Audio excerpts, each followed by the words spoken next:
approximately 40 to 50% of people have experienced some sexual trauma. What does that imply for you in terms of how humans can connect?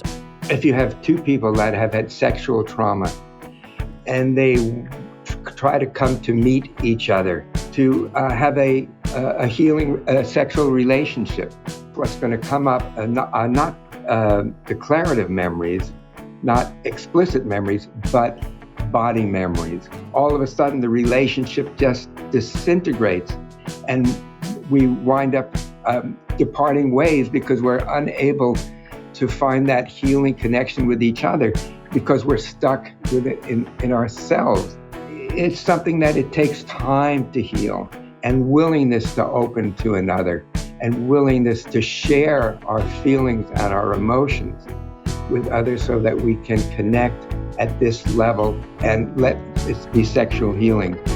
It's Mayim Bialik's breakdown. She's gonna break it down for you because you know she knows a thing or two. And now she's gonna break down. It's a breakdown. She's gonna break it down. Mayim Bialik's breakdown is supported by Rabbit Air. You know, I'm one of those people who heard about air purifiers and was kind of skeptical that they did anything. And I started having some new allergy problems, and my kids were having allergy problems as well. And more than one doctor, including my ENT, recommended specifically a Rabbit Air purifier. And that's actually how I learned about Rabbit Air. And we noticed a hugely significant difference. I recently have been having some other immune stuff come up, and the doctor I saw made sure I have a Rabbit Air in my house. So I'm a true believer in the power of air purifiers, and in particular, the power of Rabbit Air. They also have all of these beautiful design options. This is the new Snoopy panel, which is adorable, just have to say. And spring allergies have arrived, but fear not. Rabbit Air can be your ally this season. Recommended by allergists, their certified asthma and allergy-friendly A3 air purifier by the Asthma and Allergy Foundation of America is your scientific solution to reducing airborne allergens like pollen, pet dander, mold, dust, and more. And it really does make a difference. With advanced 6-stage HEPA filtration, Rabbit Air's award-winning purifiers provide tailored options such as germ defense, pet allergy, or toxin absorber filters to address your specific needs and those of your family. Not only effective, but Rabbit Air also allows for customization to match your decor.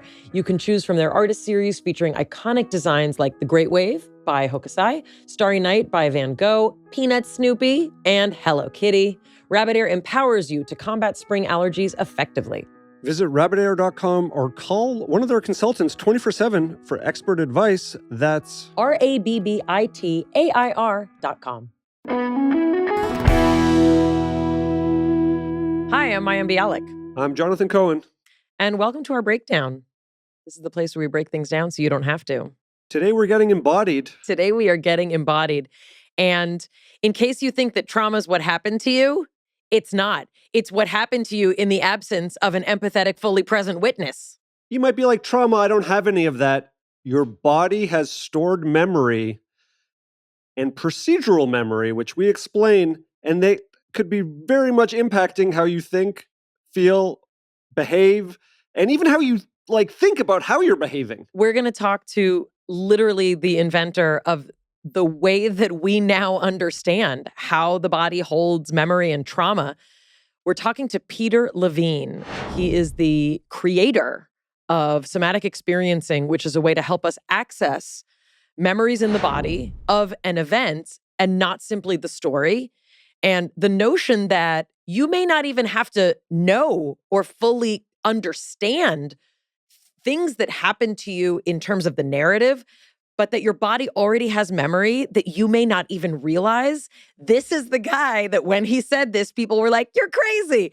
And now people are like, this is the way that we approach the body and how it holds information. We're going to talk to Peter Levine. This is the guy who literally said the body has information in it that you can access. And people were like, what are you talking about? It's all in our heads. And he's like, no, it's not all in our heads. Peter Levine is famous for writing Waking the Tiger and Trauma and Memory, Brain and Body in a Search for the Living Past, Understanding and Working with Traumatic Memory. Also, In an Unspoken Voice, How the Body Releases Trauma and Restores Goodness. And he has a new book, which is his autobiography and memoir, with more information than you ever thought was waiting to be revealed about how somatic experiencing even came about as a practice. Prepare yourselves to learn more about your body than you ever thought possible. What an honor it is to welcome Peter Levine to The Breakdown. Break it down. Peter Levine, welcome, welcome, welcome. It is really an honor to have you here. Jonathan and I have been anxiously awaiting talking to you. And in particular, we both really enjoyed An Autobiography of Trauma, A Healing Journey. This is your book that is coming out very, very soon. Has really some beautiful imagery also on the front, and the tigers to remind those of us of your tiger imagery that's been such an important part, really, of your work. This book, I mean, I've dog-eared more pages than we can even get to. This book is really, it's an exploration into more of your personal journey and how that journey led to the development of a modality that no one had ever presented the way you ended up presenting it. It is now practiced all over the world. It is known as a revolutionary approach, not only to pain and to trauma, but really to our lived experience. Why is us understanding how your journey kind of progressed? Why is it important for people right now at this moment in history? Yeah. Well, let me kind of go around the beginning. When I was, I turned into my mid-80s, and I was confronted with the fact that I was going to be living less years in the future than the years that I had lived up until then. So what I decided to do is to kind of make a personal exploration of how I came to where I am and who I am as not just as a teacher, but as a person, as a human being. And so anyhow, I did this just for myself, and my partner Laura said, "Peter, you really need to publish this because this could help a lot of people in their own healing." And I said, "No way. This was just for me." So she went behind my back and sent it to a publisher that we both knew. And he said, "Yeah, it's not quite there, but I think you have the potential of something that could really help a lot of people in their own healing. This is my gift to others." It was difficult for me. Right now, I feel relatively comfortable because there are some very intimate and also violent parts, but also some really beautiful parts, some really, very exciting parts in my life that I really wanted to share. So that's the story of how I got to write it and how I now have published it, and now it's coming out, as you mentioned, pretty shortly. Which part of this book do you think is potentially the most helpful for people who might be struggling? Well, one of the things that's important in somatic experiencing, that's the approach that I developed, is that we don't go right into the trauma. We go around, we explore the periphery, we go to some different experiences. And so when I started to write the book, I started with this, this was a thing where my family was in life threat from the mafia, from Johnny Dio, for many, many years. And to keep my silence, or to keep my parents from testifying against him, which was that was required by the district attorney, Robert Kennedy, at the time. I was brutally raped in a way to send a message to my parents, but I never told them. I really, in a way, never even told it to myself. So I put it in the resources of my body mind, and I left it there for many years, and then came to excavate it. But I realized that would be brutal for the reader, even though it was a very deep healing. But I knew that I needed to really explore some parts of my life that were quite a different experience, an opposite experience in a way. And what came to me when I was kind of going in my body is that when I was probably about 4 years old, it was my birthday. And early in the morning or at night, my parents laid the tracks for a Lionel Railroad set underneath my bed, out into the room, and then back underneath the bed again in an oval. And can you imagine what it felt like when I awoke and I saw the train going around? I just jumped out of bed, went to the transformer, changed the speed, made the whistle go. And in that moment, I knew that I was loved, that I was cared about. And that body experience, the experience of that in my body, my embodied experience of that memory, what allowed me to relatively safely go into the other traumatic memories and to heal and to again find that part which is something that we all crave in our lives, that we all need in our lives, even if it's by one person at one time, that somebody cares about it, somebody loves us, and that we can feel that and know it inside of ourselves. For many of us who learn about trauma, and many of us who learn about it kind of from a more like traditional medical clinical Western perspective, the notion is you dive right into your story and you spill your Yeah. guts. Yeah, you're already rolling your eyes. I get it. So Right. the idea, with somatic experiencing, I love how you talk about it. Like we go around it not to avoid it, but you like to talk about that we get at the edges of it. We find where's Yes. the limit of it. Yeah. But I have to say, first of all, learning these things about your childhood, the environment you grew up in, and this very, very traumatic rape that you describe. But mostly the healing of Yeah, that right. Well, rape. so I was just going to say Yeah. what you said was you placed it in the recesses of your mind. What is that mechanism? What did you do? And the most fascinating part of this story is that you yourself did not tackle this and start that specific healing until decades later when you had already invented the system with which to do that. So can you talk about the recesses of the mind and then how that gets compartmentalized so much so that it took decades? He actually said the recesses of the mind body, which I think is fascinating. That's a survival mechanism. And all of us exhibit that possibility that something happens and it's too much to experience, especially too much to experience alone. So, as I was starting to teach somatic experiencing, uh, some of these symptoms started coming up for me. And I was disturbed by them.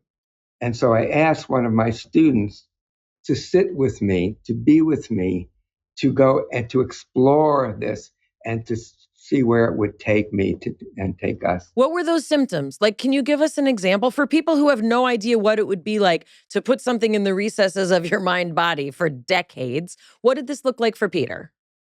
Well, something happened and my legs felt paralyzed, almost as though I couldn't move.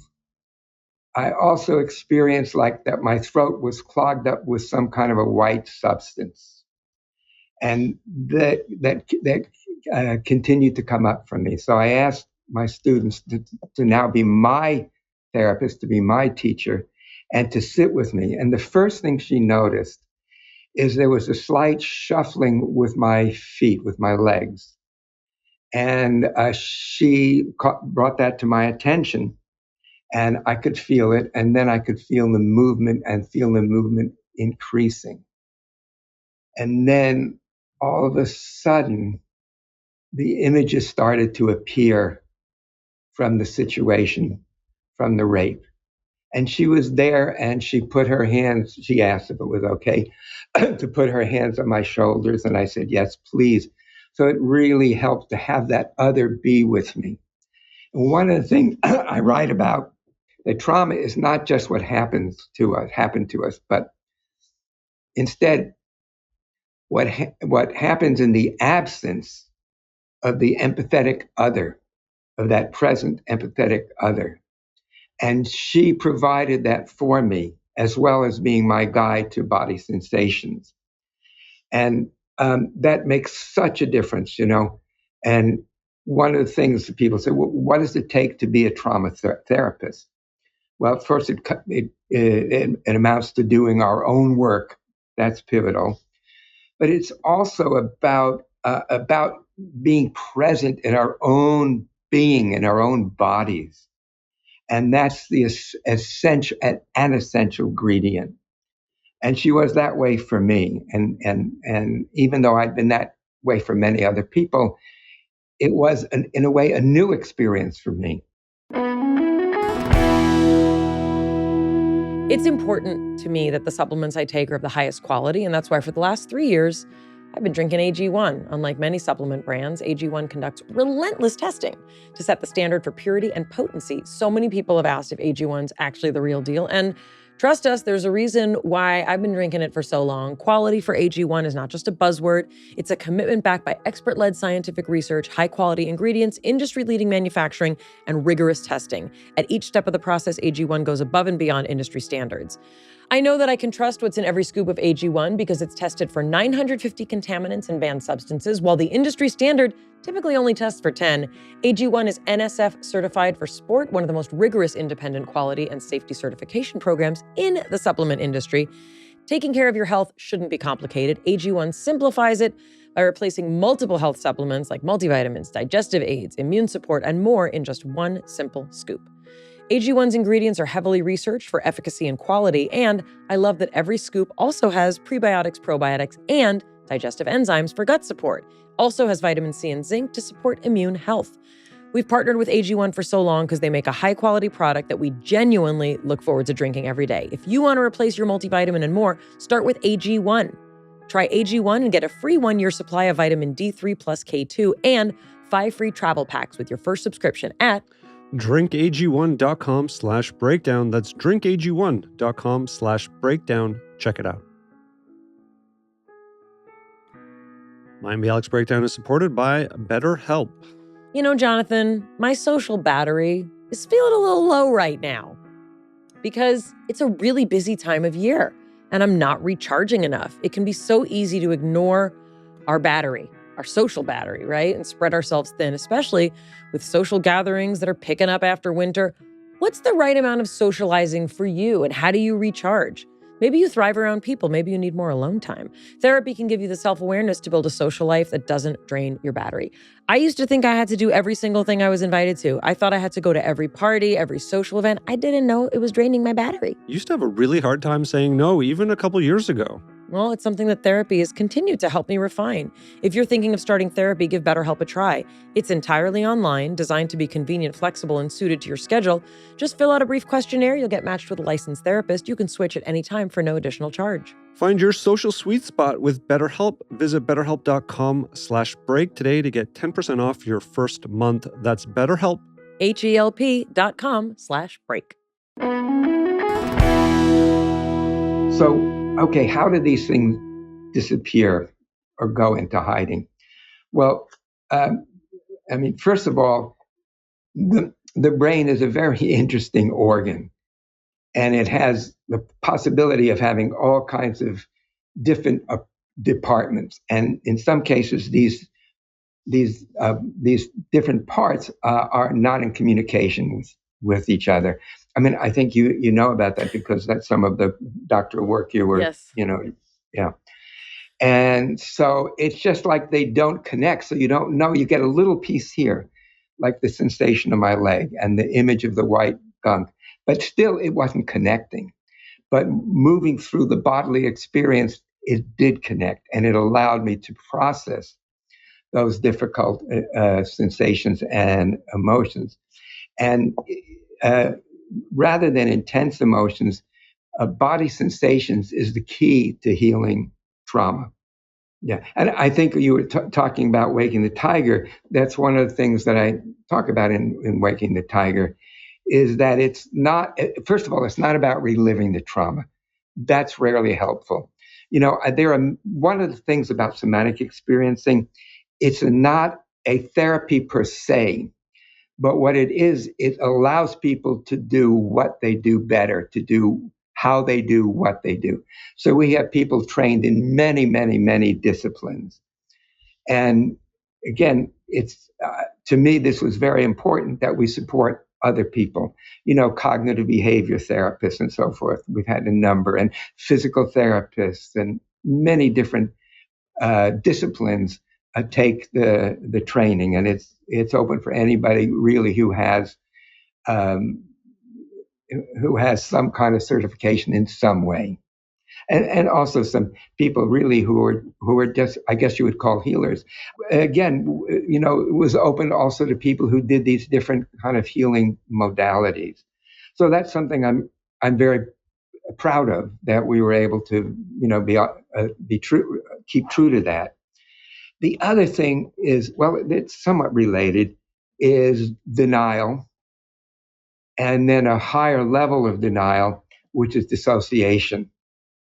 And dissociation, I believe, has the physiological underpinning of the shutting down in our whole body physiological systems.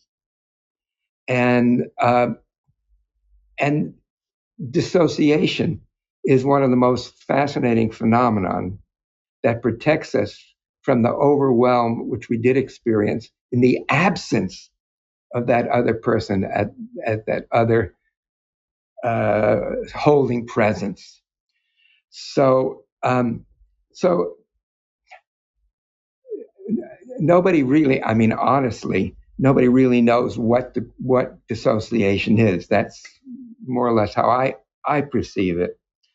And again, we have to feel safe enough to be able to reassociate those disassociated parts. So I had a sensation in my leg, and then have an image, and so I have these different components of an experience, but not the whole experience. And with the guidance, we were able to bring those experiences together in the greater experience, which was the violent episode that happened to me. And again, we have to go into things like that very carefully. I support most therapies. The only kind of therapy that I don't really hunker to is one where they have people relive the traumas over and over again, the kind of implosion, exposure, prolonged exposure. I just don't think that that's, in many cases, even helpful, and can be harmful. So again, that's one of the other elements. So again, with that person being there, with her guiding me, with her hands on my shoulders, I was able to do that and come to that without being overwhelmed. It seems counterintuitive that you would not feel overwhelmed by something that was overwhelming, but that is the way it is. That is the way the healing occurs. I think we could slow down for a second and unpack the whole process of disassociation, because when you talked about that instance that happened to you, you said you hid it from yourself. And I think some people are going to be listening to this saying, how does he hide something like that from himself? What does he mean?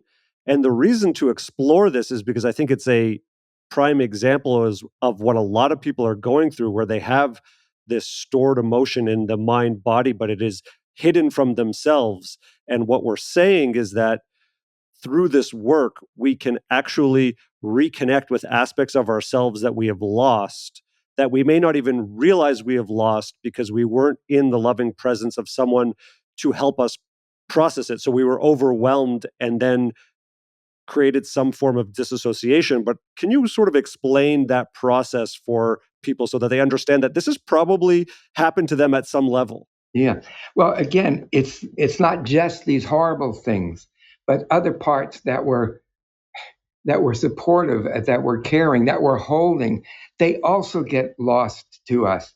And to find the way into the ones that are the traumatic ones, we have to go first to those parts of our self. And when I say self, I mean self with a capital S, to our deep self, to our true self, the part of ourself that is beyond any trauma, that is the basis of who we are as a human being. The very last part of the book, I have a picture of myself when I was about 18 months old. And I come to holding that child in my arms with my loving presence. And in a way, that was more important to recapture that than to work with the trauma. Although, of course, both were important. And fortunately, I had a photograph of this that my mother took in her Rolleiflex camera when I was about 18 months old. I think I actually had the picture up here. Yeah, the one that's in the book. Yeah, to remind me of that deep child, that loving, caring child, and to return to his presence and his holding. When you talk about sort of this process by which we seek to protect ourselves, and I think what's important to emphasize, and you talk about the significant role of creative imagination in the book, and there's some really, really astonishing and really powerful conversations that you share that you had with Albert Einstein 20 years after he had died. And you talk about, this is a Jungian sort of mechanism of creative imagination, which is also used in trance therapy and in very kind of deep therapy where we use creative imagination. But I want to make a distinction between creative imagination and the work that you are talking about that is accomplished with somatic experiencing. So what we know is that this is not a manufacture of memory. What it is it's, to my understanding, and full disclosure, I actually have been receiving somatic experiencing with my craniosacral therapist for about 6 months. So I'm literally living your book in so many ways. But anyway, what we're talking about is a piecing together of an experience that does not have as its only entry point the trauma. It has a variety of experiences, many of which we can only access, meaning the pain can sometimes only be accessed through a positive portal that is the entirety of who we are. So it's not that we're creating something that didn't exist. It's that we're coalescing things that the body's been holding, the mind has been keeping separate, and that we've been protecting. Is that accurate? Yeah, I mean, it is a portal. And it's a portal into our being, our deepest being. And I think that's where it's really about. It's really about reconnecting to our essential nature. And I think that's, again, one of the things where somatic experiencing really differs from a lot of the trauma therapies, in that this is really, really central. The thing you're talking about, creative imagination, when I did a little bit of reading about that, it says that this kind of imagination, it only happens in childhood. Adults don't have that ability. And I said, no, you got to be kidding. I mean, it's essential to really learning about who we are. And I can give you like an example. When I was working on my doctorate in biophysics, and also beginning to develop and teach the roots of somatic experiencing, there was a favorite restaurant that I had, and at the end of a long day of work, I would often go there, and the women who worked there, they knew me by name, and they always welcomed me. And usually I started with a nice warm bowl of soup, and with some French bread, crispy on the outside and soft and moist on the inside. I mean, as I'm telling you that, I don't know about you, but I am feeling my Yes. salivation. So again, that's part of that kind of implicit memory. So anyhow, I was there one evening eating, and I saw a shadow come from just off to my left. And I looked up and I saw an image, let's call it an inner image, of a man who had unkept hair and a jacket, crumpled jacket that was like 2 or 3 sizes too big. And I realized that I was being startled, I was being visited by this image of Albert Einstein. Hmm. And so for the good part of a year, we would have conversations. I call it conversations at the beggar's banquet. Hmm. And I would ask him questions, and then he would ask me questions about my questions. Hmm. That's kind of the Socratic method of exploration. And so this went on for some time, and I was so deeply touched, and I would just run to the restaurant, not just to have the wonderful food, but to see if he would be visiting me that same night. And one of the things that came up that was very important in developing somatic experiencing is that our traumas and also our wisdom doesn't just come from our parents and grandparents, but from many, many ancestors. So I asked him about that and how he sees this happening. So anyhow, again, with like an image in the image in the image, he, like as a dream image, he took me to the edge of a pond, and he had a yardstick, and along the yardstick he had a number of stones, small stones, and he held it over the pond, and he twisted, and then the stones fell to the bottom, and waves came out in waves, and in going forward, but also going backwards. And he pointed out, he said, now what happens if there has been a rupture in the fabric, in other words, trauma, that these waves get stuck, instead of passing coherently past each other, they get stuck, and everything after that becomes disordered, disorganized. And then I said, well, Professor, how to work with that? And he said, he looked at me kindly with a tear in his eye and said, that, Peter, will have to leave to you. And that was an important, again, component of developing somatic experience, is that where did these things come from?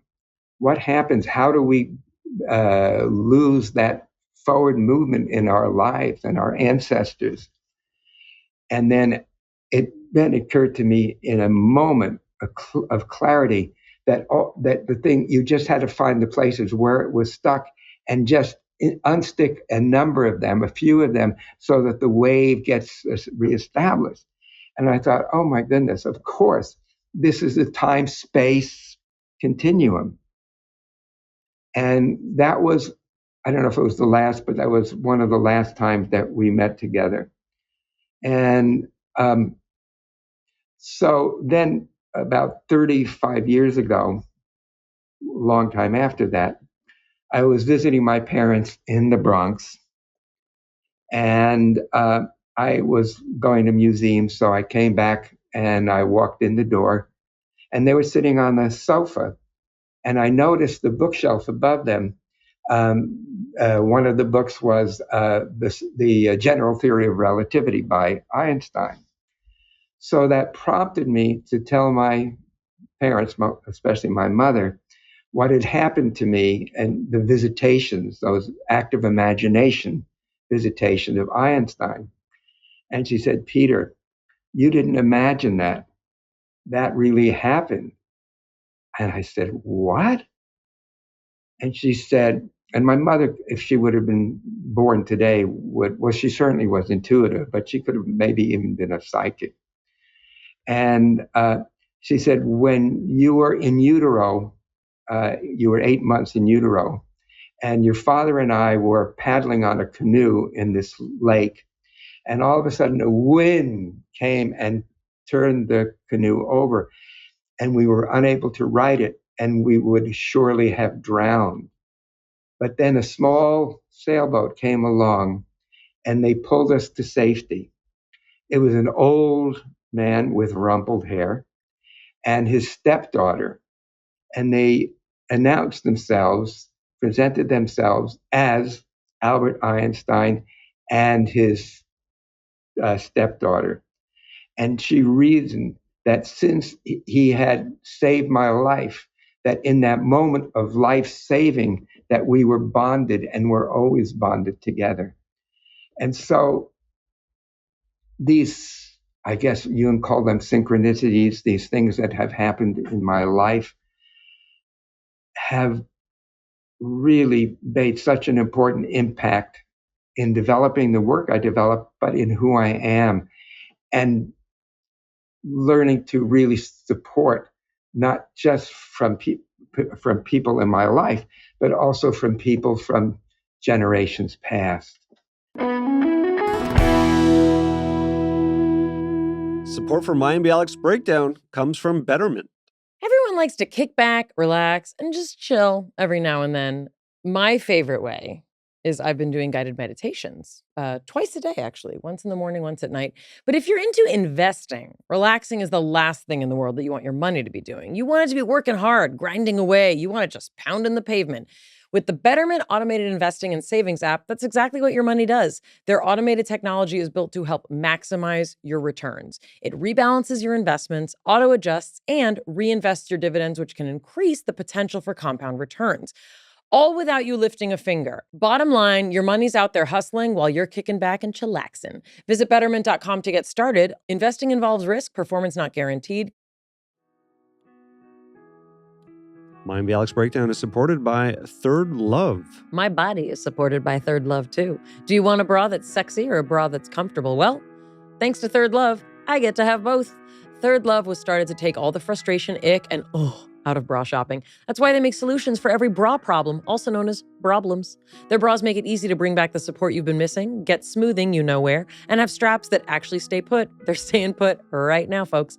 Designed at their headquarters in San Francisco and made from premium materials, they put every style through hours and hours of wear testing on real women, including themselves, before it's given the stamp of boob approval. Comfort and support are guaranteed. Plus, whether you're a double A cup or an H cup, their virtual fitting room will help you find your perfect fit fast. Guess what? They invented half cups. Didn't even know I was one. No more feeling stuck between two cup sizes that both don't fit and confound every stylist who's ever tried to fit me for a bra. At Third Love, bras can be sexy and comfortable. In fact, comfort and support are guaranteed. You can visit their virtual fitting room to find your perfect fit fast. It's time to get your problem solved. Use code podcast15 for $15 off your first order at thirdlove.com. These visitations were part of a creative imagination sort of exercise. You were not having delusions. You were not hallucinating. You were of sound mind and body, having experiences that you were able to sort of be open to. And I think that's what, a lot of our listeners, we want to talk to people about what it means to be open to different things. And for some people, it's being different, like being open just to the concept of therapy, the concept that someone could listen to you, or being open to trying new modalities. If you have chronic pain, if you have trauma, trying new things. So you had the kind of mind that was open to this. And Albert Einstein was living in the United States in 1942. So it is very possible that this actually was an interaction that your mother had. But I do want you to talk a little bit about this notion that there is a shared experience that is not simply personal and it's not simply familial. You talk also about intergenerational trauma in terms of, for example, the Ashkenazi Jewish community or the Jewish community in general. You talk about African Americans, you talk about indigenous people, but you also mentioned this notion that there is information in the universe that we can apparently have access to. Yeah. Yeah, I mean, this is what Jung called the collective unconscious. And also, this is written about in what's called the Akashic Records. These are the records of everything that has happened and will happen, and which is very similar, I think, to Jung's collective unconscious. And I believe that we can all find ourselves to that collective if we're willing to open to it and to know that we're not crazy. Because I mean, you were correct. I mean, some of the thoughts that I had, if I talked about this, people would think I was crazy. But I think that was, in a way, the depths of my sanity, not my insanity. I think a big part is opening. It's writing dreams. For me, writing my dreams has been very important over the years, and uh,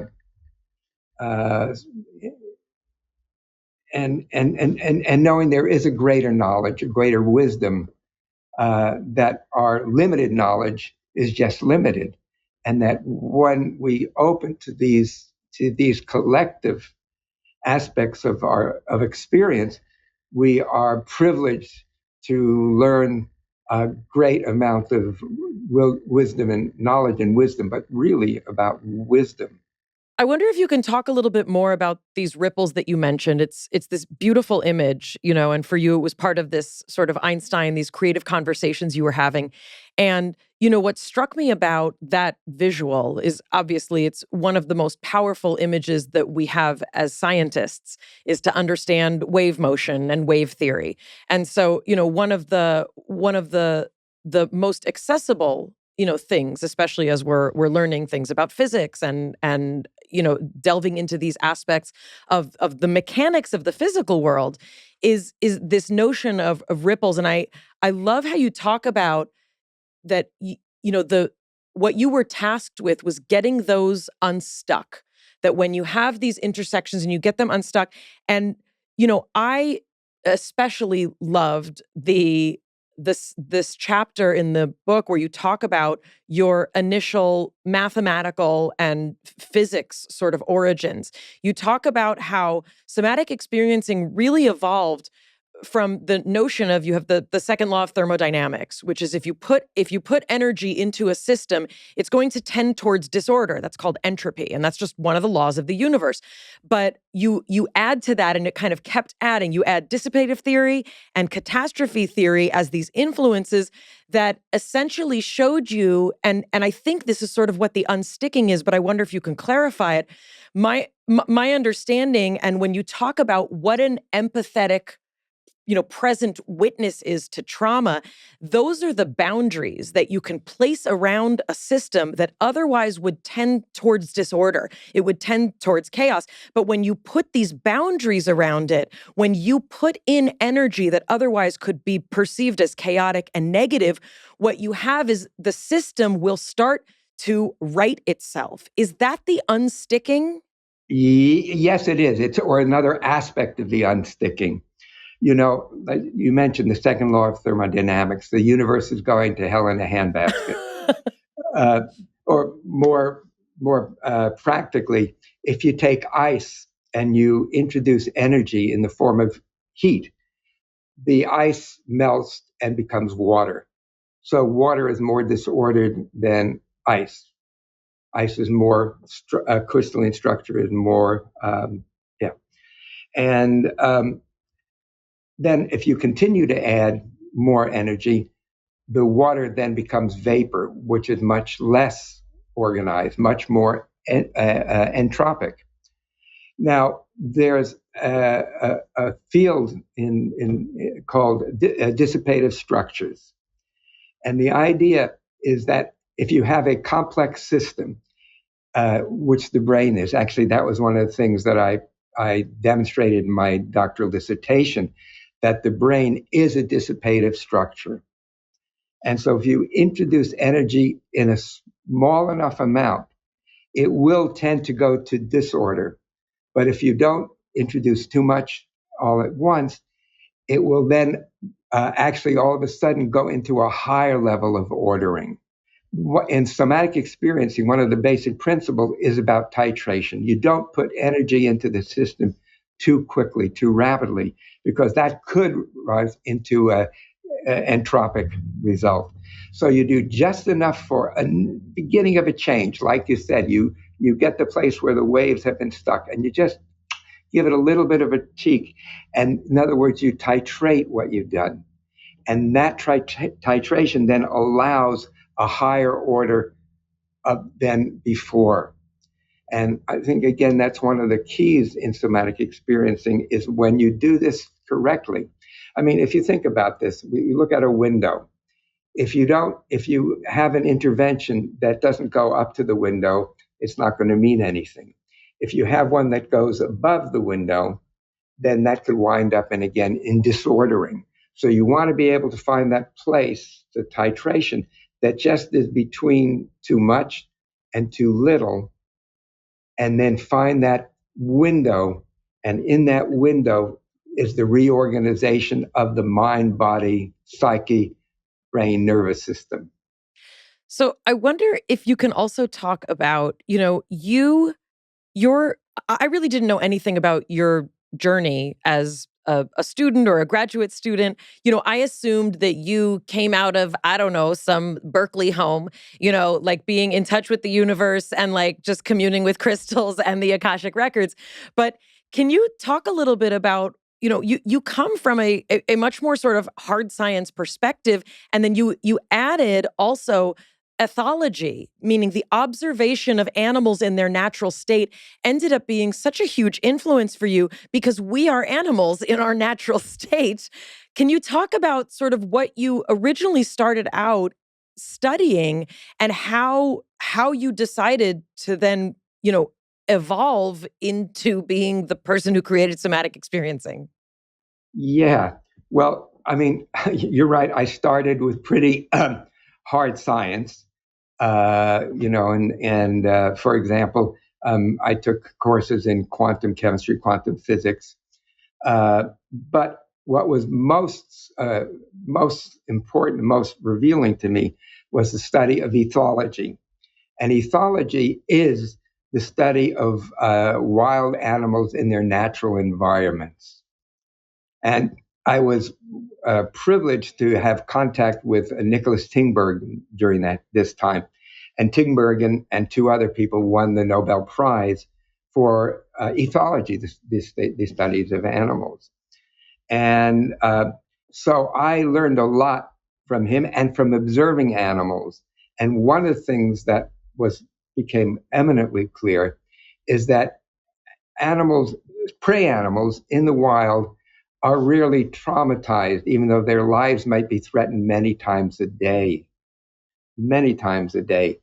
And their body does something in a way to shake off that threat. And we have that same ability, but we've lost, in many cases, that capacity, and that's what we need to cultivate. Can you talk about that response? Can you explain it to people who may not know? Sure. What you'll see, for example, actually, when I'm teaching, one of the things I show is a polar bear that's been chased down by an airplane and shot with a tranquilizer. And then the wildlife biologists gather around, and you see the animal shaking and trembling and then taking deep, spontaneous breaths. And he says, this is not something that's frightening to the animal. It's shaking off that stress and lets the animal return to equilibrium. And so that, again, was a really important part, how we return to equilibrium and what it is that we have lost as we are, like you said, we are animals, we are mammals. We have some special characteristics, but we are mammals all the same. And I think what happens that allows the animals to come back into equilibrium, we become frightened of those very sensations, and so we block them. We stop them from moving forward. And in doing that, we lose that ability to heal from our traumas, to discharge that energy that's got locked in the nervous system and locked in the body. Again, not to do too much, but to just do enough to change that to go into negative entropy, to greater levels of ordering. There's a statistic in the book that you share that approximately 40 to 50% of people have experienced some sexual trauma. And this is an astounding statistic. People trying to connect with other people, that statistic, which may also be, on the lower side, because this is something that people don't talk about, people don't report. And many people also experience sexual trauma that we've called other things. What does that imply for you in terms of how humans can connect or are able to connect? Well, I mean, just think of it. If you have two people, or even one person, but two people that have had sexual trauma, and they try to come to meet each other and to have a healing sexual relationship, and of course, what's going to come up are not declarative memories, not explicit memories, but body memories. And so what happens is all of a sudden the relationship just disintegrates, and we wind up departing ways because we're unable to find that healing connection with each other because we're stuck with it in ourselves. And like you said, it's probably considerably more than that. Probably more so with women, but it's still a lot with both. And the other thing is also we live in a society that is largely life negative, not life positive. And so we kind of come into this environment, this world, as a kind of societal trauma. You were talking at the beginning of Barry Goldberg. Well, this was a friend of mine where our exploration together was completely squelched by my father. And it had a lasting effect. And a lot of it was healed in my relationships that I've had over the years with women. And it's something that it takes time to heal, and willingness to open to another, and willingness to share our feelings and our emotions with others so that we can connect at this level and let it be sexual healing. One of my very dear friends in Switzerland is a woman named Diane Richardson, and she wrote a number of books on tantric sex. And she actually was one of the people who endorsed the book. And in her teaching, and my understanding is, it's not about techniques. It's not about sexual techniques. It's really not.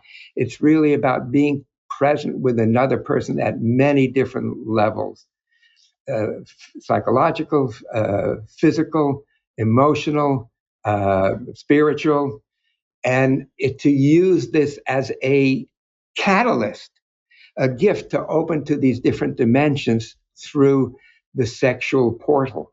One of the things that I found so powerful in your discussion of sexual trauma was also this acknowledgement that this doesn't just present itself as like sex problems, or he wants it more than I do, or I want to try this position.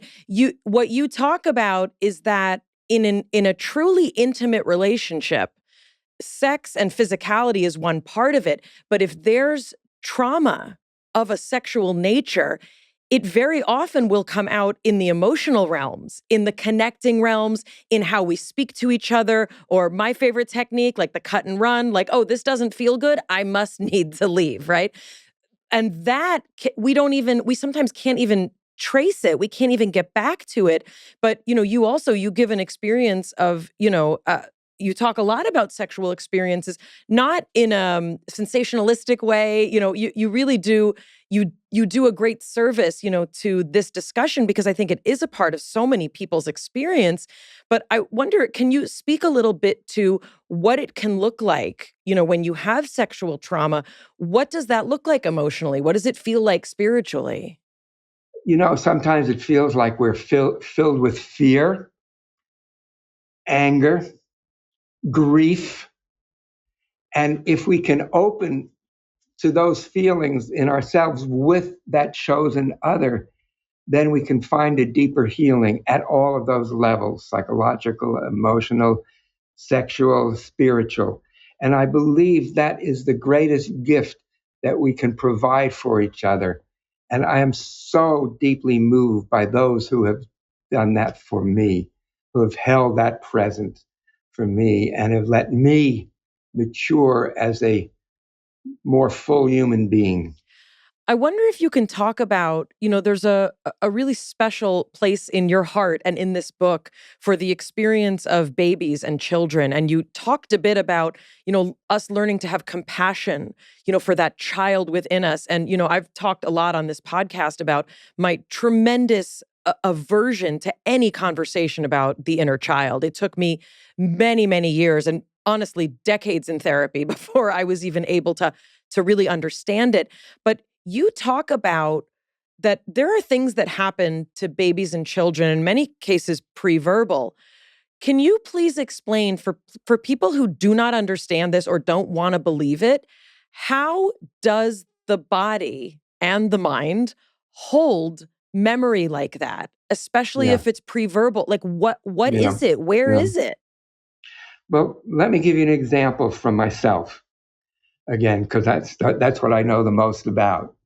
When I think I was about 6 months, and my parents, thinking that my father might be drafted into the war, they went off to have a vacation, and so they left me with my grandparents, who were nice enough people, but I didn't know anything really about them. I barely even met them, and then they disappeared for 2 weeks. And when I came back, it was as though I never recognized them. Uh, you know, there's some experiments that were done. I hate to even call them experiments, where the mother's with the child, and then the mother leaves the room just for like 10 or 15 minutes, and the baby is yelling and screaming in protest, and then shuts down. And when the mother comes back in, it's like, I mean, she's with another person there, but when the mother comes back in, it's like that baby doesn't even recognize her. And that's an injury that's just for like 15 minutes. And so you can imagine how that might be for many of us where we experience that kind of abandonment. So again, working somatically, working with body memories, I had this experience of my arms going out and then holding against the door frame of a door. And so I wouldn't be able to be put there, wouldn't be able to be left there. And this was years later that you started having. So yeah, I just want to be clear. You're not saying that you remember, but the report that your mother gave confirmed what your body was showing you was your reaction to it. So when you went to your mother to tell her this, you were an adult, right? And you brought this up. That's right. Okay, so what'd she That's right. say? And she said, Peter, we're so sorry that we did this. We really hurt you. We're really sorry. And she said that you would brace your hands against the door. Whenever they went to visit my grandparents after that, I would brace against the door and yell and scream and protest so they couldn't let me in there. So how did that play out? Well, I think it really played out with fear of a relationship, a woman leaving me and abandoning me. And as I worked through that, then I could much more freely have relationships with women where I wasn't afraid of being abandoned or abandoning them before they could abandon me, because they were body memories, they were procedural memories. And again, it's not something you can remember cognitively at all. It's really fundamentally a body memory, a somatic procedural memory. And we hold on to that as though it's still happening in the present, even though it may have happened decades and decades ago. So again, it's so pivotal to know how to work with these memories, these body memories, which are not in any way at all conscious, but which really limit our whole capacity to be with others and to relate with others. I think it's really important to explain here that these body memories are being activated, and then the conscious mind is coming up with excuses or a narrative in the present that will justify them. So it may be people are like, what are you talking about? That person is just horrible and I got to get out of the relationship. But what might really be happening is that they have a body memory coming up that makes them feel uncomfortable. And instead of facing that and working through it, they're coming up with an external narrative to justify not looking at something really difficult. Yeah, I call that premature cognition. We try to explain to ourselves what is happening, even though that may have very little to do with what actually happened. And again, that's one of the things that we learn, to suspend that information and then to work somatically with the bodily experience. So you said it perfectly, Jonathan, actually. It is to be able to hold in abeyance what we think happened, to find out what actually is happening to us in the present, in the here and now. Wildly important, because people are, for the most part, just these walking brains, and we go for a minute and go to our yoga class, or we do our breathing and we're like, okay, I'm tapped in and I'm centered now, but we're not really given the tools to live from an embodied place. Can you talk a little bit about what that means to live an embodied way and how that helps people guide through their life more effectively? Rene Descartes said, I think, therefore I am. And he just threw everything asunder for many, many for centuries. And at that time, also around the time in the mid 1600s, there was a philosopher named Blaise Pascal. And he wrote to Descartes and said, Monsieur Descartes, I cannot forgive you for what you have put to our beings, that you really have made. And he wrote, Blaise Pascal wrote, the heart has its reasons which reason cannot reason. Sometimes interpreted as that the body has its reasons which reason cannot reason. And we look for that reason in the body and to be more embodied. And I think that's the task in this epoch of history, to find more and more connection with our bodies, more connection with each other through sharing of our living, knowing bodies. And yeah, I think that is what this period in history is. And I think about, well, okay, so this is like the 2020s, and years ago when I would talk about embodiment, people kind of say, what is this guy talking about? And I think people really get it now, that really embodiment is what's missing in our lives. One of the Lifetime Achievement Awards that I received was for the Psychotherapy Networker. And they did an interview with me, and they had a picture of a body and of a person. And it was like a puzzle, one of those 1,000-piece puzzles. And there's a piece that's missing. And they wrote, the missing piece is the body. And for psychotherapists to say that is quite a step, because, the body has been so neglected, negated in therapy for so many times, that I think there's now this recognizes is yes, this is where it's at. This is now our challenge in this epoch of history and of our lives.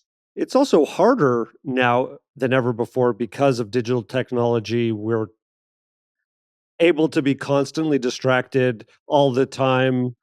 we're able to justify reasons for how we feel based on doing research and following this person or that. How do people start to follow their bodily cues and instincts? Like if there's a beginner's guide, and I know that's an overwhelming question, but like if someone's listening and they're like, well, how do I begin to develop this instinct?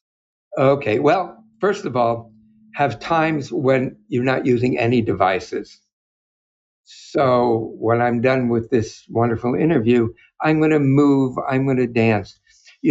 I did an interview recently and somebody said that we've gone from the couch, that is to say, Freud, to the chairs facing each other, which is the way psychotherapy is. But if you're sitting together and you're just facing each other, you're not opening to body sensations. So I added, so we went from the couch to the chairs to standing and moving. And when I work with people standing and moving together with them. Mm-hmm. That's how my somatic experience therapist does it. Just letting everybody know. She or he is doing the right thing. She does all the stupid things she makes me do. That's how I describe it. Right. But I mean, I think we do have to take some time off from these kinds of devices. We really need to put them on quiet for some time, and then just to take a walk. To walk around in the neighborhood, to walk on the beach here, to not be constantly distracted, because when we are constantly distracted, then we're really unable to connect with our bodies.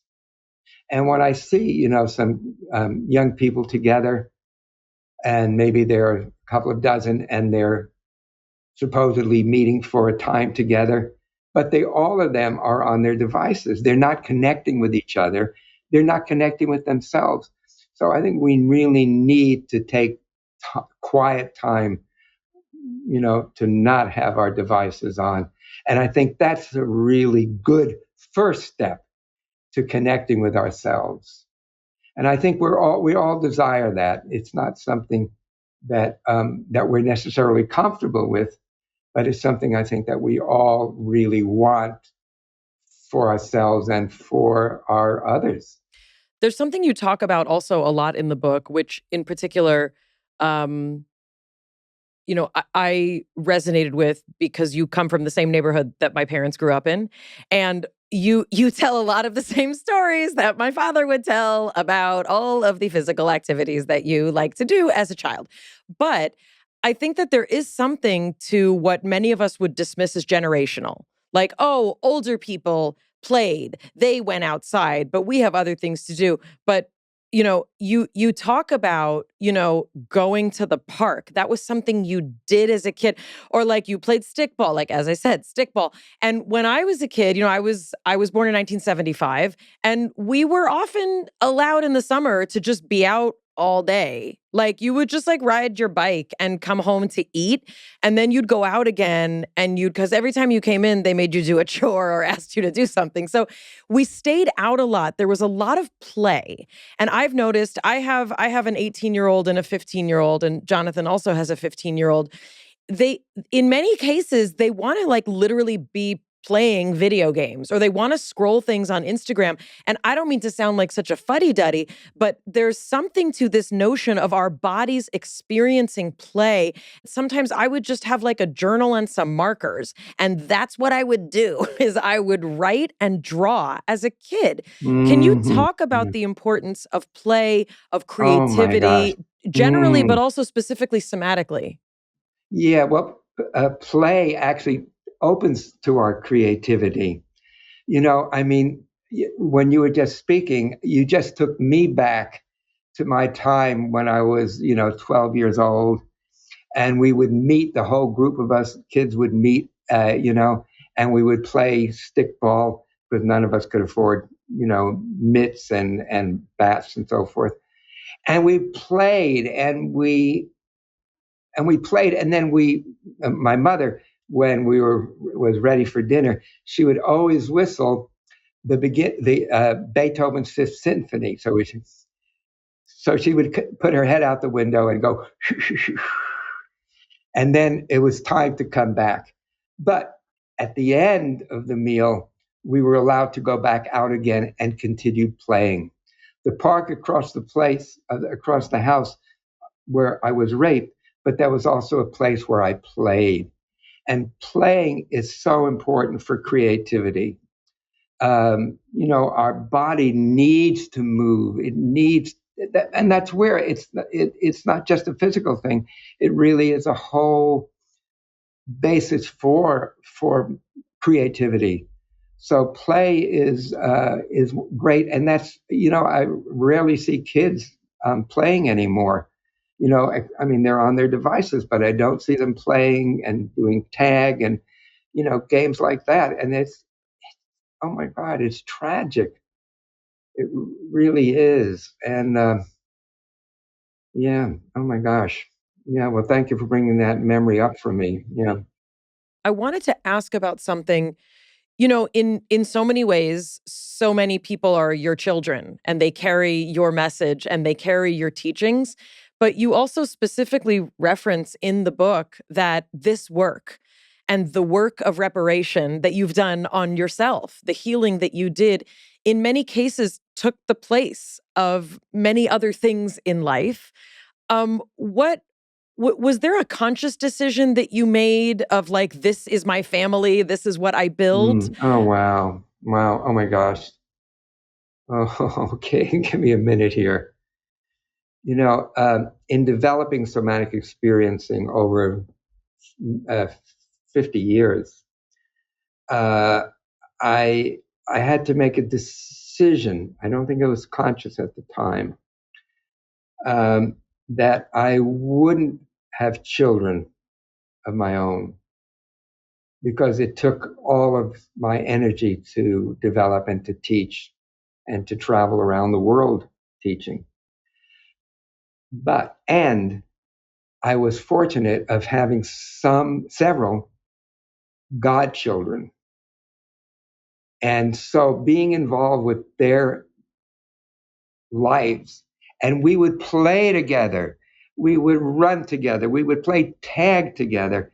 And so I got to impart that or play with my godchildren in a way that it was irreplaceable in a way. Yes, I didn't have my own family, but I had them and we shared play together.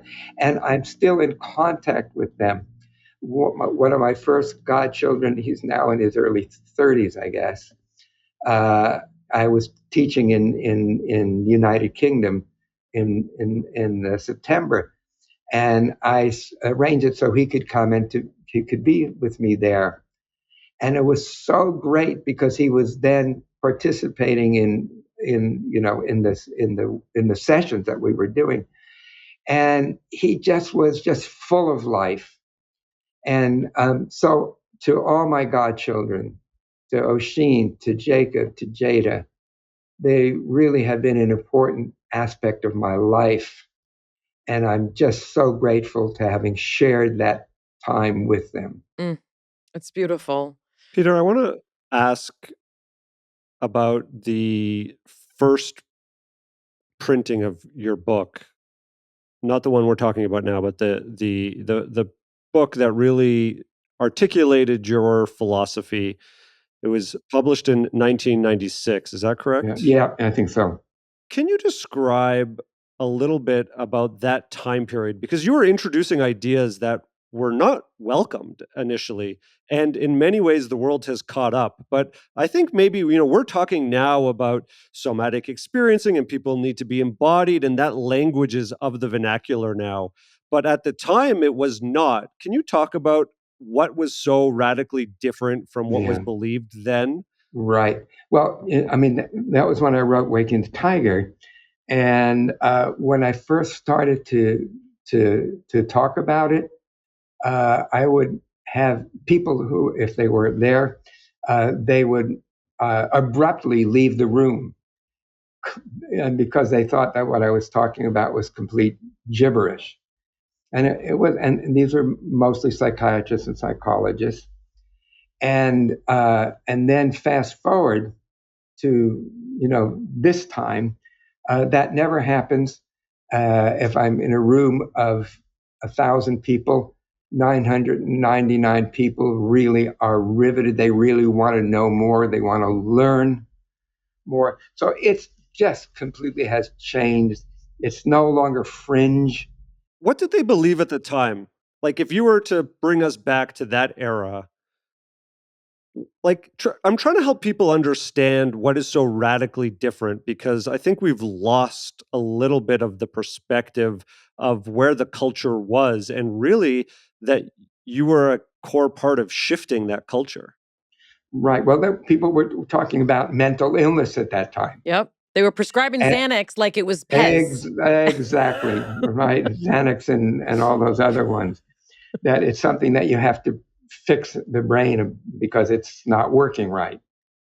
And I think, again, people at that time would have thought that I was talking about something that was, like I said, that was in the fringe, that wasn't in the mainstream at all. And I think the shifting the idea from mental illness to the illness of disconnection. It's not really an illness. It's really a potentiality, a new possibility in our lives. And so, yeah, I mean, I don't see it as an illness, but I see it as a disconnection to self and to body. And the antidote for that is to reconnect. I mean, I'm not against medications. There are times when medications can be useful, but it's not the answer. And the answer is to connect with ourselves and to connect with others, and to do that through the living, sensing, knowing body.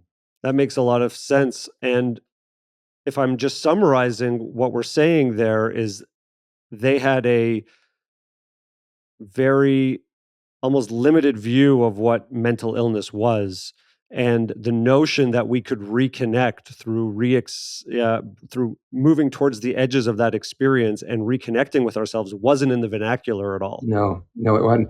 And again, mental illness is because it's mental. Everything is about mental, but that's not the answer. And I think that's something that people are now accepting and acknowledging and changing in their lives and in their practices as therapists. Before, when I would ask, how many people, or show of hands, people who had practices that they did routinely. It's a group of therapists. And, very few people would raise their hands. And then when I asked that question now, or recently, many people, probably most people, raise their hands. And so many people do something with their bodies. They do yoga, they do Tai Chi, they do Qigong, they do dance, and I think people are cultivating practices, and these practices are embodied practices. And I think that's really the alpha and the omega from it. It's really cultivating a relationship with our bodies and with the body self. And when you had said a term like the body memory back in 1996, what would the reaction have been to that? Like, how did you stand out there really ahead of your time and deal with something that you knew to be true, yet was, being you were getting so much pushback on it? What was the reaction to the body has memory, and there are these stored memories inside of our body that are affecting our cognition? Well, they were disturbed, to put it mildly. They were disturbed. But, one of the reasons, because I think laymen or even therapists really misunderstand the nature of memory, and particularly memory that has the trauma. Actually, that was the motivation for writing one of my books, more recent books, Trauma and Memory, Brain and Body in the Search for the Living Past. Because these memories, I looked at it more in terms of things that were that were more acceptable. So rather than call them body memories, I spoke about procedural memories, things that the body has learned to do to defend and protect itself. And these are procedures that the body has done. Like you said, memory was supposed to be just a mental operation. It was never seen as something that the body remembers. But the body does remember it, and the body has its memories and has reason that reason cannot reason. And I think that some people still would be saying, well, what do you mean by a body memory? And that's why, again, I attempted to describe what an implicit memory is like and a procedural memory is like. And I think many people who couldn't cotton to it as a body memory can understand it now as a procedural memory, as again things that our body has learned to do to protect ourselves and to and also to enhance our life. I mean, the expression, once you learn how to ride a bicycle, you never forget. That's an implicit memory. That's a procedural memory. So we there with our parents or guardians or our older siblings, and they're together with us, and they're holding their hands to our back, and they go with us until we can sense that they have found the balance, and then we let them go, and then they move. You couldn't explain them. If you wrote a book about how to ride a bicycle, it wouldn't work, or a book about how to ski. You can only learn it by procedural memories. And once these memories occur, they're there forever. The problem is when these memories are of trauma, then they're also there forever. And that's why you have to work with those memories, those implicit procedural memories, to resolve and to heal trauma. I wonder if you can talk a little bit about this notion of what can we trust about our memory? Because, especially in the 80s and the 90s, when we started learning about dissociation, as more of a real phenomenon, all of these sort of naysayers and, we had all this conversation about, people planting memories and that's what's happening and all of that Narishkeit. Anyway, but I wonder if you can talk a little bit, from your perspective about what does it mean to trust memory? Good question. I think primarily it means to not jump ahead, to find out what's going on at the level of sensation and feeling, and to trust that, and to let that guide us to where it will guide us. And I think that then when we do have something that's more like a memory, we can more trust it because it didn't come as a mental construct. It came rather as an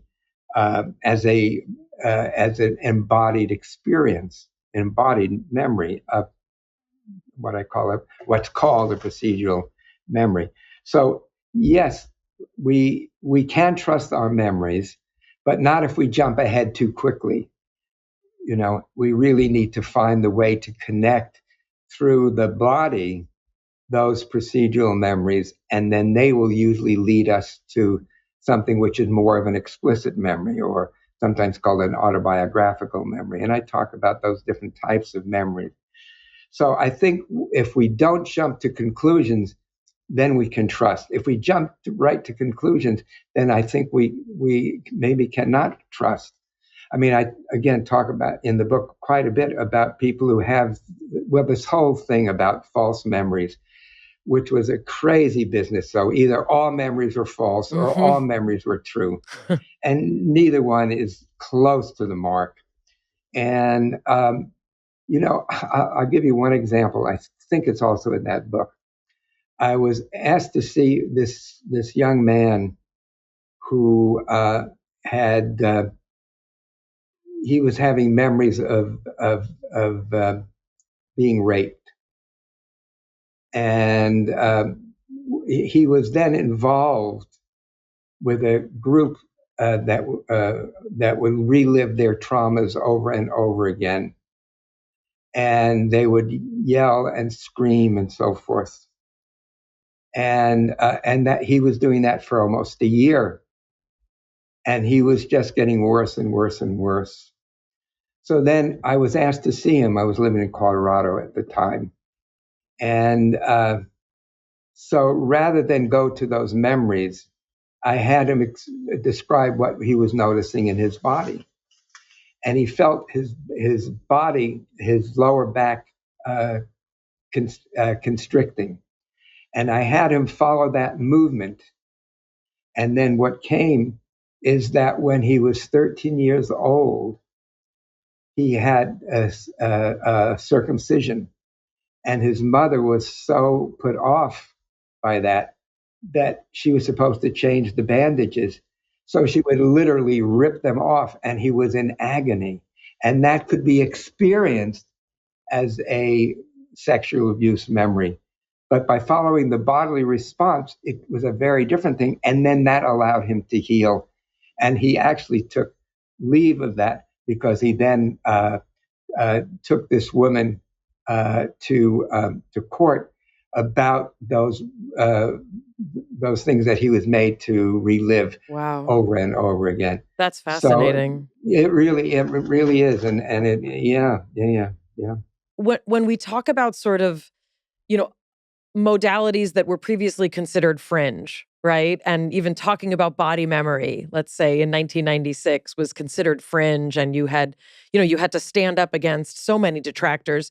One of the very sort of, I don't want to say trendy, but I guess, trendy ways to tackle trauma, and in many cases, it can be a very somatically connecting experience, is a lot of people are using hallucinogens. And, we live here in Los Angeles. I like to say you can't swing a dead cat without, hitting someone who's had an ayahuasca experience this past weekend.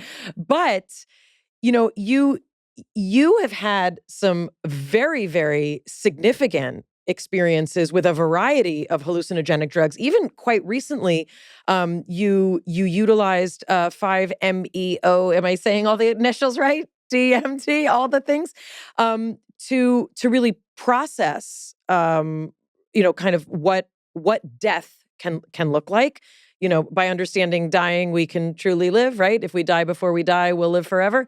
But one of the things that I really wanted to thank you for is that you are not afraid to speak very specifically about the incredible significance of plant medicine in particular. And I believe your suggestion is for every hallucinogenic experience, you prescribe 10 to 15 sessions about that, meaning you are not like hey, let's go tripping in Joshua Tree this weekend and that's going to change your life. And if people do that, that's fine.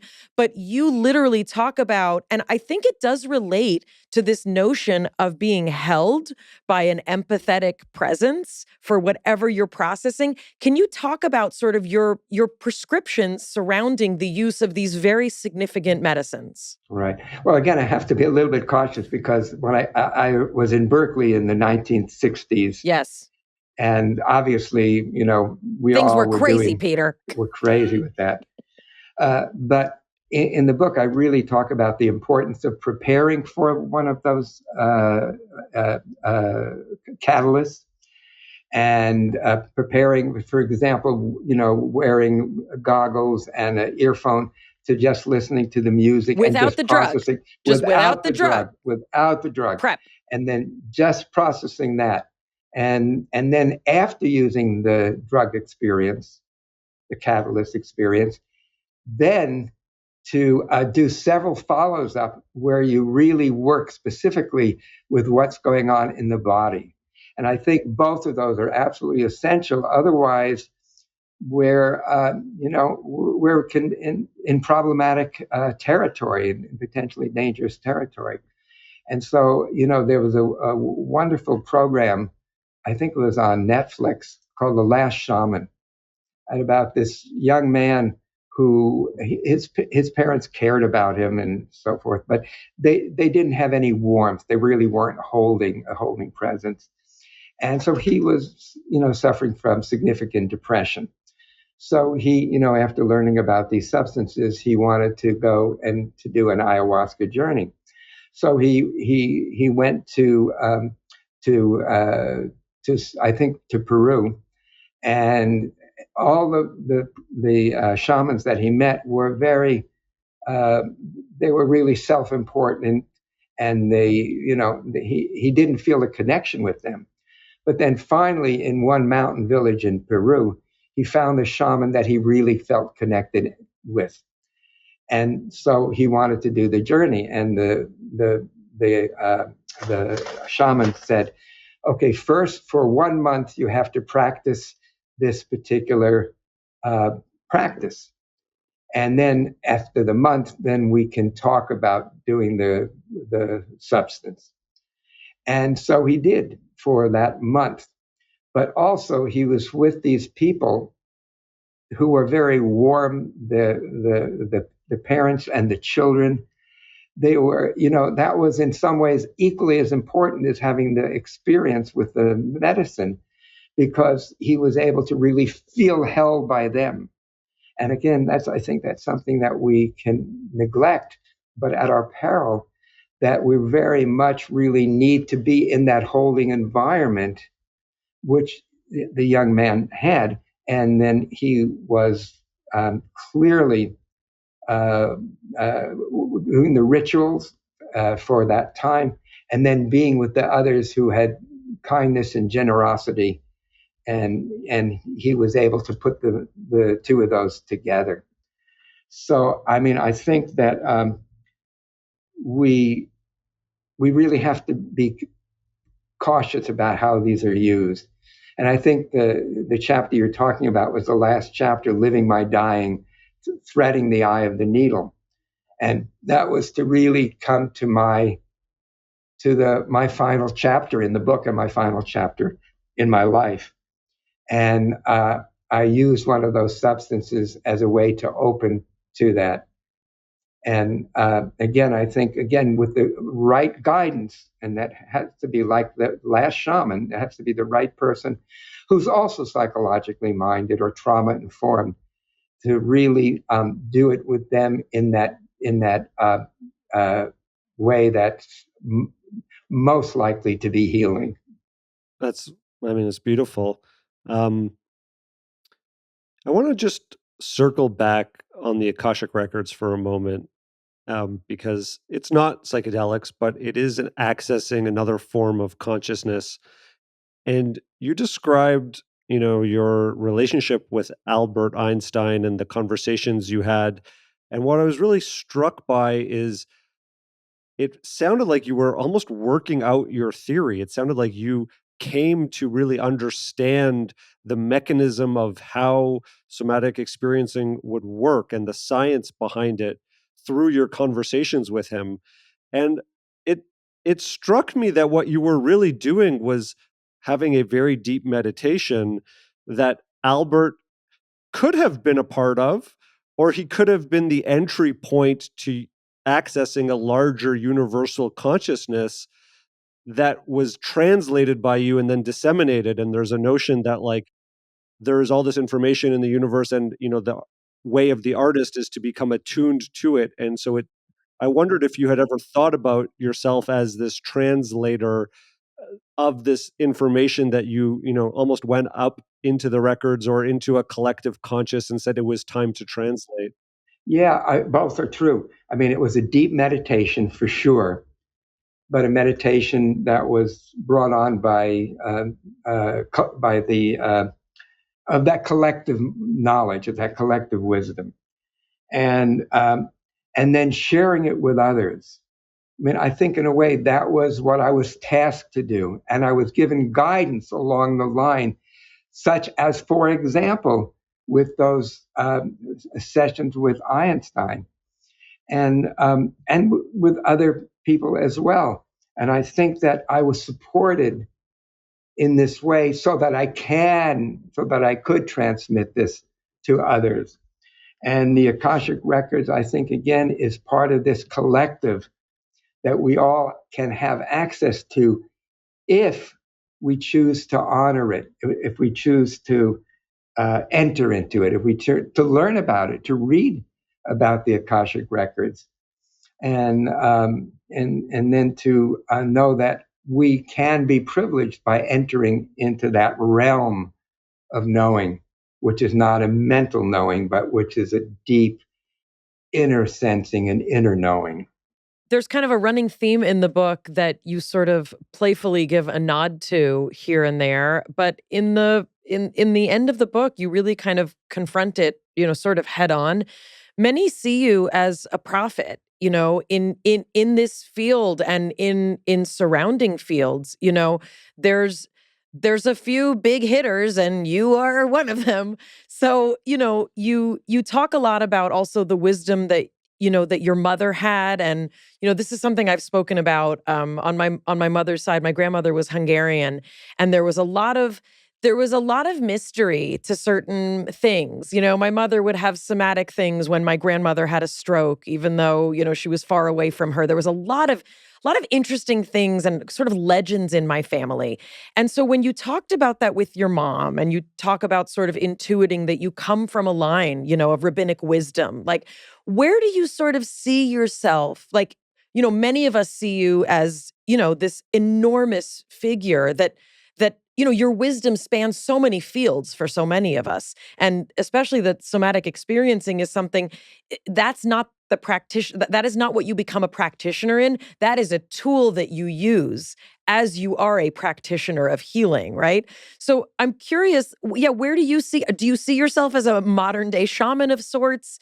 Are you comfortable being seen as a prophet by some people? Oh, no. I mean, I'm getting used to it. One of my students interviewed me, and she's the one who said that to me. She's an African woman who lives in Brazil and has a healing center in Brazil. And she's the one who said, Peter, you are a prophet. And I said, oh, please, that is totally embarrassing. But I think if we think of a prophet as somebody who's taking a body of knowledge and bringing it out into the world, I can relate to that. And I can also relate to what I think it was Jung called the mysterium tremendum, the mystery of the universe. And clearly Einstein was touched by this, was influenced by this. But when you said prophet, well, I think I could agree that I'm a visionary in some ways. And I read the book by Kahil Karan called The Prophet. And I certainly couldn't consider myself to be a prophet in that sense. But I could consider myself somebody who has had a vision that has entered into the tremendous mystery of life and who's been tasked to spread that knowledge to those who would be interested.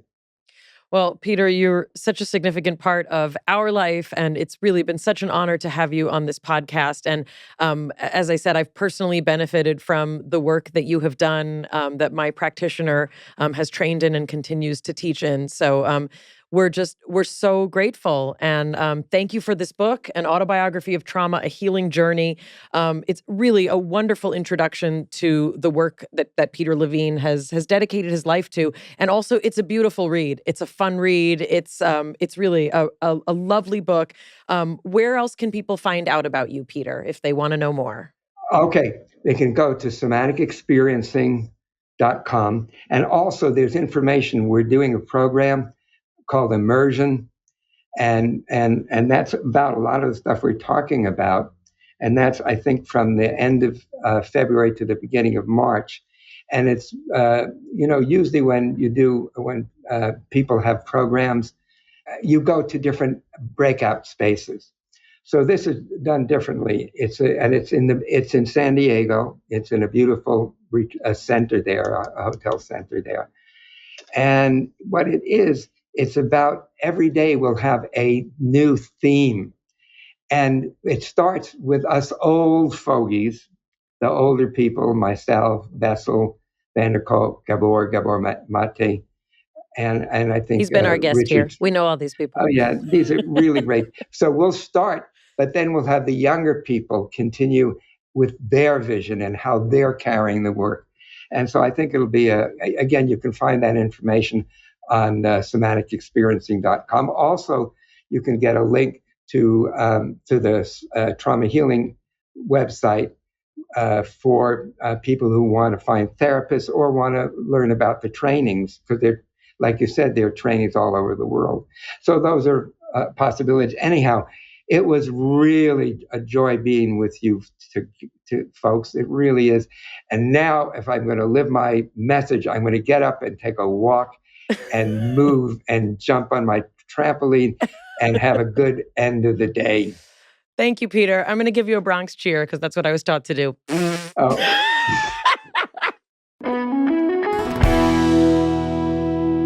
Jonathan, I really enjoyed speaking with Peter Levine, and something I didn't get to ask him about, like, I wondered, does he think every dream is prophetic?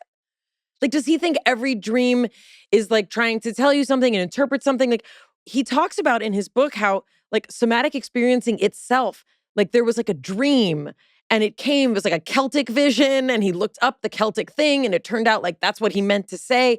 Like, I have a lot of dreams that I'm wondering what they're holding. Maybe that'll be his next book. I think we should do an entire podcast series on the recesses of your mind body. Like, is it just a big container and, there's just this endless slew of memory? I think this is what people are like, oh, I'm just going to go heal. But really, it's a way of being in the world that helps you be more intuitive, more creative, more connected to other people, feel better, have a larger sense of being connected to everything around you, including, if you don't believe in a God, the universe, or just like connected to a larger purpose. And when we talk about, I don't even like to use the word diseases, but what used to be called mental illness, but also physical diseases, what's amazing is that he talks about how there's more similarities than differences across these states. So yeah, that's actually that was an observation by Selye, one of the sort of bigwigs that he talks about in his book, who were the early observers of what the body does in stress. And it's often diagnosed as all these different things. But I was actually talking with my older son about this because he's taking AP Psych. And he was talking about like bipolar disorder and this, that, and like, oh, you treat this with this medicine and that with that medicine. And what what people like Peter Levine, like what this new way of looking at things is, which, it was not new decades ago or hundreds of years ago, but it was the beginnings of our understanding, which I'm hoping to impart to my child and hopefully everybody listening, is that there's not necessarily a linear path between where you're at now and where you want to be.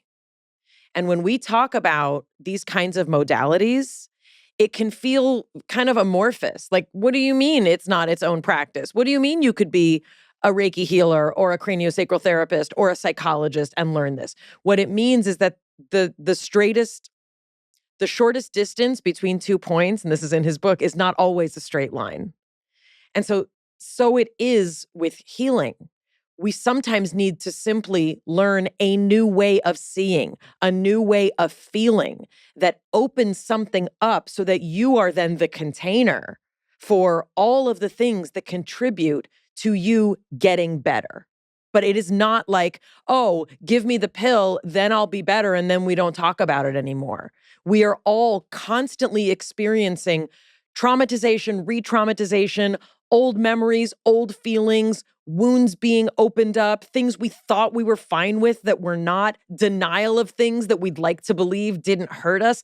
That's the human experience. That's it. And these are all tools. And if you don't need the tools, that's great. I'm happy for you. Some of us are on a process of searching for the tools that will continue to add so that container continues to bring more goodness than dis-ease.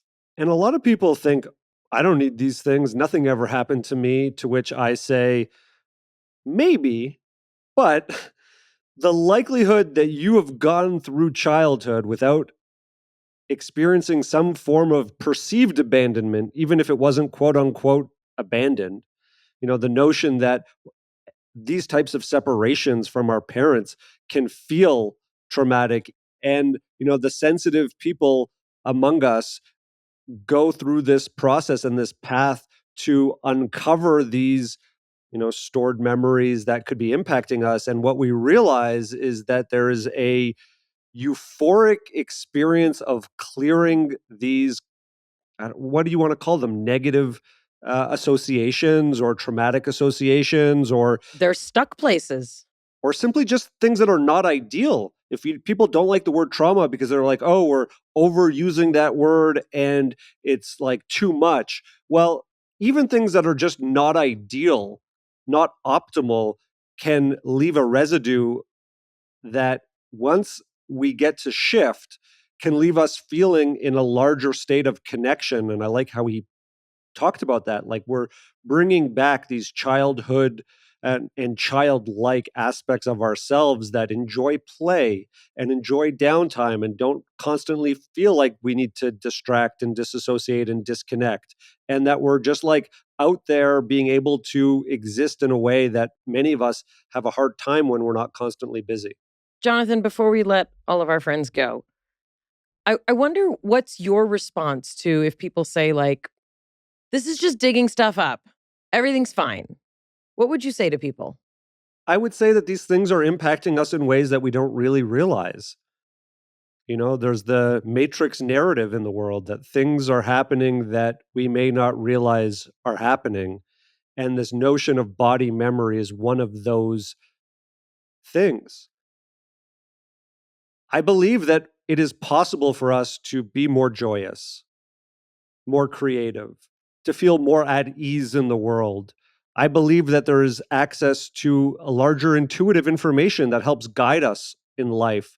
And that if we feel stuck in some way is because there may be a message or a shift we need to make. And that when we get that information, our life will become easier and things will open up for us.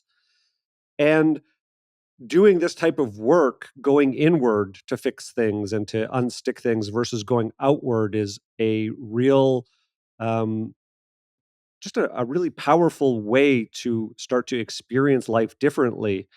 All the healers I know are like, you want to change your external state, change your internal state. And that isn't, oh, I'm just going to be more okay with my surroundings. It's actually your external surroundings start to change when you change your internal state. And with regards to the Akashic Records and this notion of collective conscious, I also believe in that and believe that there is a very tangible experience of connecting outside of our limited sense of consciousness into a shared consciousness, whether it's the universe's information, whether it's a higher ascension that some people call a Christ consciousness or a God consciousness, or whether it's the Akashic Records, which has been described as a library of information. And you can go in and literally everything that's happened and everything that will happen has a resonance to it. And like the artists speak about, we become practiced in attuning to that information. I just think there's a lot more to this world than often meets the eye, and that by practicing accessing it, we begin to have a richer, more fulfilled experience here on Earth. I have a really hard time wrapping my head around the notion of a collective consciousness, meaning I understand it conceptually, but that is something that I personally have a really hard time, accessing and understanding. But you actually have talked to me about it, the ways that ideas spring up throughout history, or that musical genres expand, and all of a sudden there's like these bursts of this sort of similar type of music that's different than the mainstream music, and it happens in different pockets of the world. Like, those people weren't talking at the time, and yet now it's more interconnected and people are feeding off of each other because information travels so much faster. But previously that happened all the time. Well, the truth is out there. If you want to tell us where you think it's coming from, hit us up at Bialik Breakdown. Or if you've had an experience of being, tied into a part of a larger collective consciousness, I would love to hear about it. So we are open. If you like what we're doing here, give us a review on Apple Podcasts. It matters. It matters for us. It matters for the greater collective consciousness. Check out Peter Levine's books, because I think this is really a phenomenal way to start understanding your body and your mind and how they work together. So from our breakdown to the one we hope you never have, we'll see you next time. It's Mayim Bialik's breakdown. She's gonna break it down for you. She's got a neuroscience PhD or two. One fiction, one. And now she's gonna break down